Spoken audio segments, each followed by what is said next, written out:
Pessoal, esse fragmento de exame aqui, quem me enviou foi o Fernando, que está com a gente aí participando.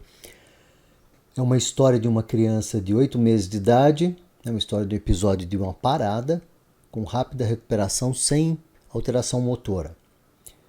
Eu perguntei para o Fernando se tinha feito craniotomia, eu achava que era uma pessoa mais velha, tá? Porque olha o ritmo dominante posterior aqui, ó. Então é importante saber a idade da pessoa. Então, como eu vi essa atividade aqui rápida, tá? Me pareceu ser um ritmo de brecha, ok? Olha só, você vê que às vezes desaparece, mas continua essa atividade mais rápida aqui, tá? De maior amplitude, né? Em C4, ok? Muitos artefatos, tá? Muitos artefatos. Então, a criança, na segunda-feira parece que a criança teve um mal-estar, né? A primeira vez, foi bem rápido. A criança estava no carro e de repente jogou a cabeça para trás umas 3 vezes, depois perdeu o sentido, mas ficou de olhinhos abertos, parados, tá? E o laudo do eletro aqui foi EEG digital com moderados sinais de disfunção de caráter epileptogênico nas regiões centro-parietais bilaterais, mais evidente à direita. Então, assim, eu não sei o que é moderados sinais, né? Quer dizer, ou você tem ou não tem, né? Certo? Moderados sinais de disfunção. Ou tem, gente, quando você for laudar, você coloca assim, ou tem anormal, pontas epiléticas em tal lugar. Ou não tem. Moderados, tênues sinais, já pensou? Tênues sinais de disfunção, possivelmente de origem epileptiforme, já pensou? A pessoa que recebe aquilo fala, caramba, mas que tem ou não tem, né? Certo? Vamos rever aqui. Isso aqui parece ser um ritmo de brecha, mas não fez craniotomia, tá? É só no C4 e aqui também no P3, né? Que é o contralateral. Então olha só como é importante a gente saber uma criança, né? Só que o curioso é que ele coloca aqui que a criança tem 10 meses, né? E não tem. A criança tem só 8 meses. Não era para uma criança em vigília ter essa atividade rápida aqui nas regiões posteriores de jeito nenhum, tá? Uma criança de 8 meses, vocês lembram? 8 meses você vai ter um ritmo dominante posterior ali de 3, 4 no máximo. Então esse exame aqui está no mínimo estranho. A criança tem aquela alta amplitude também no traçado, né? Artefatos aqui em T5A1 também, artefato aqui em P3. Isso aqui definitivamente não parece um EEG de uma criança não, tá? O que a gente tem de suspeito, mas não dá para dizer que tem alguma coisa, é essa pontinha aqui em F4, mas é única, né? E a gente não está vendo a montagem referencial. Então é difícil de falar que tem alguma coisa aqui, certo? Ele deve ter achado que isso aqui era epiléptico, tá? Mas não é. Olha o padrão da onda, ó. Pelo jeitão da onda você vê que não é epilético. Isso aí está mais para artefatual mesmo. Deve ter achado que isso aqui é epilético também, não é. Tá? E volto a falar para vocês, tá estranho esse eletro aqui para ser de criança. Bom, poderia ser de uma criança encefalopata, né? Daí sim explicaria aqui esse tipo de traçado. Mas, pelo que eu entendi, é uma criança normal. Então a gente não vai abordar esse quadro aqui como uma encefalopatia. A gente vai entender que é um EEG de uma criança normal e que apresentou uma possível crise epiléptica. É assim que a gente vai abordar esse traçado porque temos a história. Muito artefato, né? Basicamente, isso aqui não é epilético, nem isso aqui, tudo artefatual isso aí, tá? E novamente aquela atividade mais especulada aqui em C3. Então, tá, ele deve ter pensado que isso aqui é crise, que é uma descarga isso aqui, né? Mas não me parece não, tá? Tá parecendo ser algo mais artefatual. Você pode ver que tem alta amplitude e não propaga, né? Não tem propagação, certo? Olha uma atividade dessa aqui de alta amplitude e não tem propagação para os eletrodos adjacentes. Então não deve ser de jeito nenhum uma descarga epilética. Isso aí, alfa de adulto aqui.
que é que deve ser essa atividade rápida aqui então, né? Aqui, aparece aqui à direita, região central, né? Parietal, aqui também à esquerda, centro parietal. Deixa eu dar uma olhadinha aqui. Está persistindo naquela região, às vezes vem mais intensa, às vezes menos, geralmente ela é sincrônica dos dois lados, né? Síncrona mais à esquerda. O que que deve ser isso aqui? Olha, interessante aqui, a gente está só com umas folhinhas de exame, né? Mas dá para a gente ver o seguinte aqui, ó, olha o filtro de passa alta, 0,5, e olha o filtro de passa baixa, 35. Então o que acontece? Ele está fazendo um corte aqui muito grande. Quando ele faz esse corte, você pode criar uma espécie de aliasing ali, né? Então o que acontece? As frequências mais altas, por exemplo, artefato muscular, que apareceria o que? 80, 100 Hz, vai aparecer numa frequência baixa, porque ele cortou. Ele fala aqui, ó, eu quero que pelo menos 60% de toda a atividade aqui esteja a 35 Hz no máximo. É isso que fala esse filtro aqui. O que passar de 35 Hz vai ser cortado, não vai aparecer. Que é o que deve estar acontecendo aqui. Né? Por isso que tem esse aspecto especulado assim, nesse artefato, tá?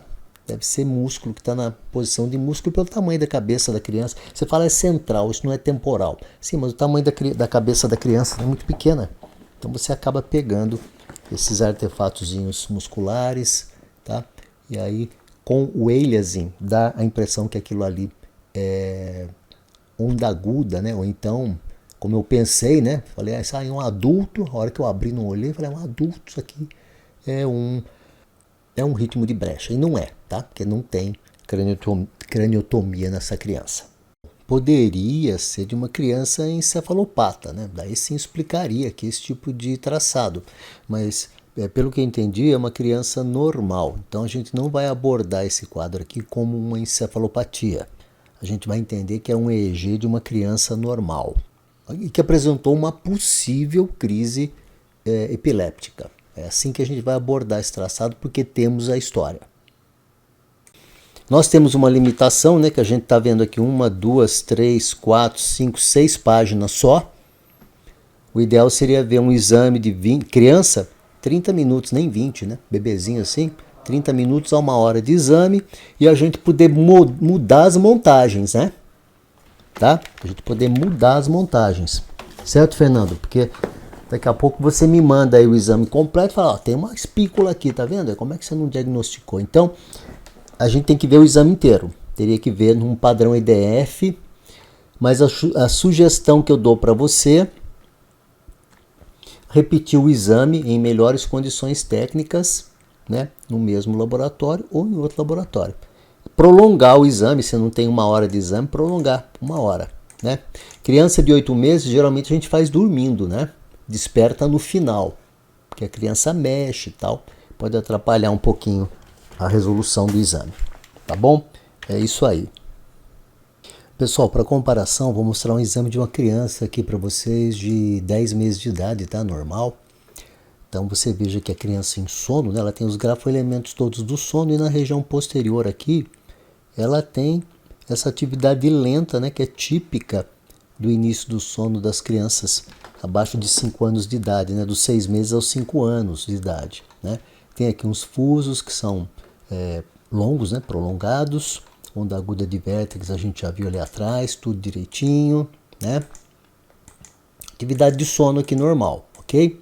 Isso para a gente comparar com o exame anterior. Então, a gente sabe que criança faz artefato, não tem jeito, né? Se ele sabe aqui, ó, atividade normal de sono, né, faz umas hipersincronias aqui, tá?